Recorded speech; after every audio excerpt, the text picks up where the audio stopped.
Yes, it is complete at last.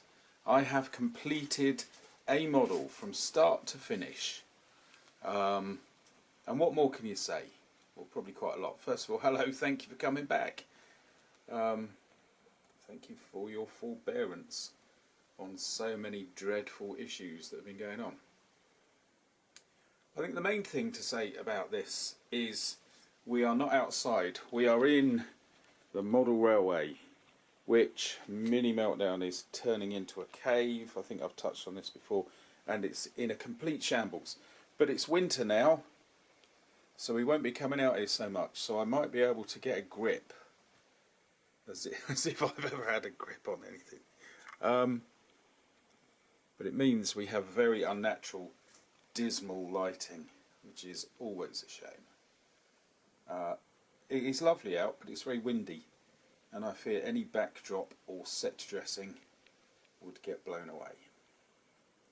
So anyway, here we are on the flat step of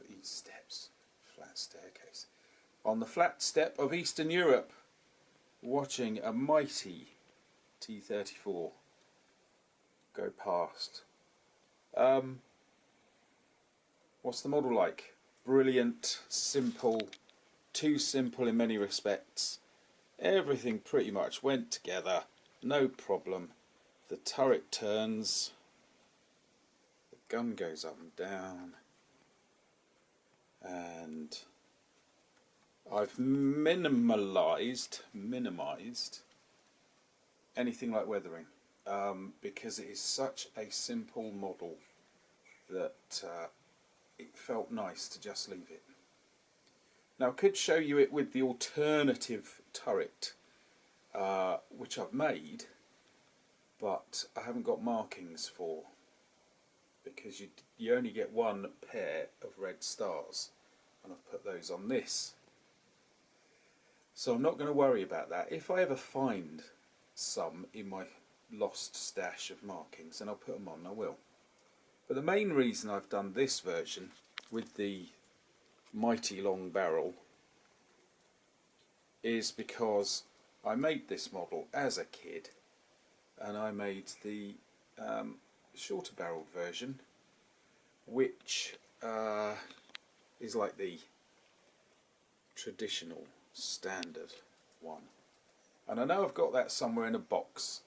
I think it's within a film about discovering boxes full of things.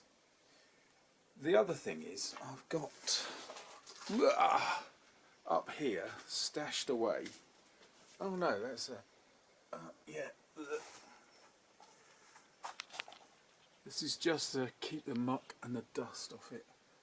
There we have, I reckon, can't see it from here, that looks like a T-34, doesn't it?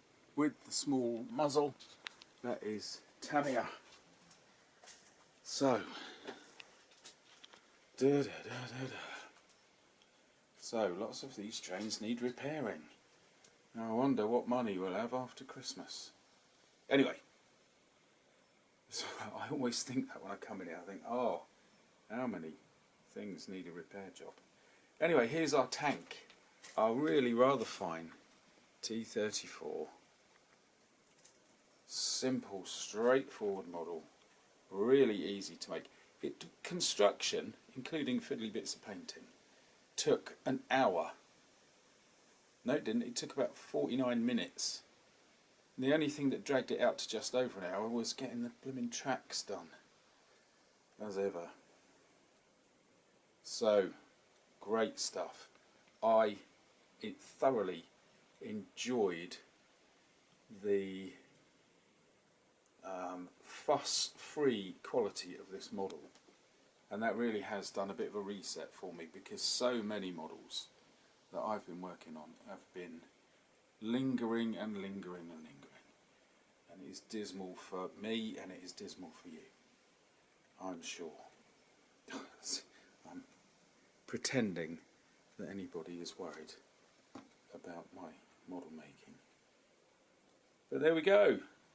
Excellent. Thoroughly enjoyed it. One last thing. I found the base of the, oh, I've forgotten what it's called. Is it the Comet? Matchbox Comet, which I made as a kid. I know that this is, I might have shown this before, but I might not, because I've got a couple of these bases floating around. But I know that this is the one because of the way I did the puddle, and I love it. A tiny inspired moment as a teen when it came out. I know, did I mention I got the Matchbox version of the T-34 as well? I think I did. Anyway, and it sits quite nicely on there. Look, that's all right. So for now, that is going to be its temporary, permanent base, if you get what I mean.